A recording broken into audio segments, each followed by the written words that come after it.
오늘의 사회 이슈를 홍혜연 기자가 종합해드립니다. 오늘의 이슈 포커스입니다. 새누리당이 우여곡절 끝에 비상대책위원회를 출범했습니다.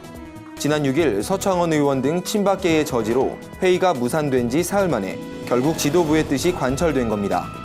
이에 따라 임명진 비대위원장의 인적 청산 작업이 속도를 낼 것으로 보입니다. 특히 친박 핵심 인사들이 계속 저항할 경우 당 윤리위를 구성해 이들을 출당시킬 가능성도 제기되고 있습니다.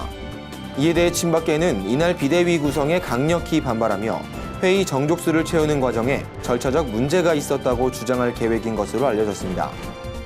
방글라데시 주재 북한 외교관이 고가의 수입 차량을 밀수하려다 적발된 사실이 드러났습니다.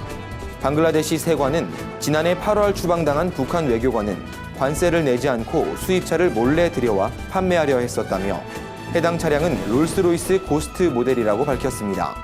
롤스로이스 고스트는 배기량 6,500cc의 대형차로 우리나라에선 4억 원 이상에 판매되며 방글라데시에선 관세가 높아 약 9억 원에 거래됩니다.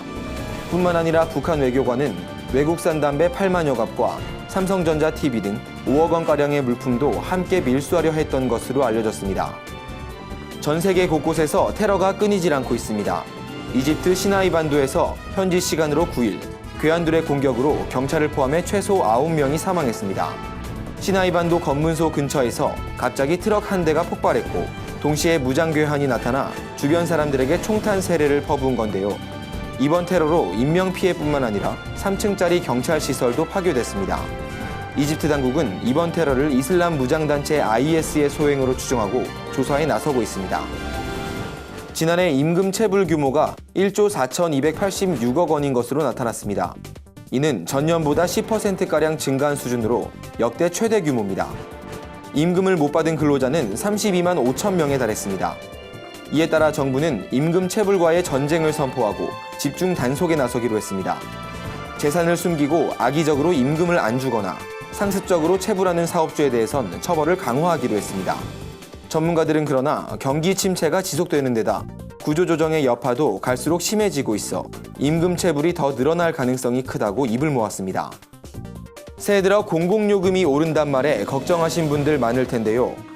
정부가 요금 인상을 가능한 한 자제하기로 했다는 소식입니다.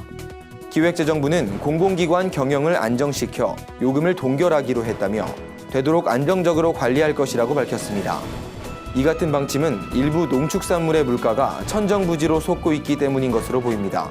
여기에 AI 여파로 달걀 대란이 빚어지면서 밥상 물가가 오른 것도 한 몫을 차지했습니다. 한편 설 명절 물가에 대해 정부는 가격 감시 활동 등 대책을 마련할 것이라고 밝혔습니다. 구티비 뉴스 홍우현입니다.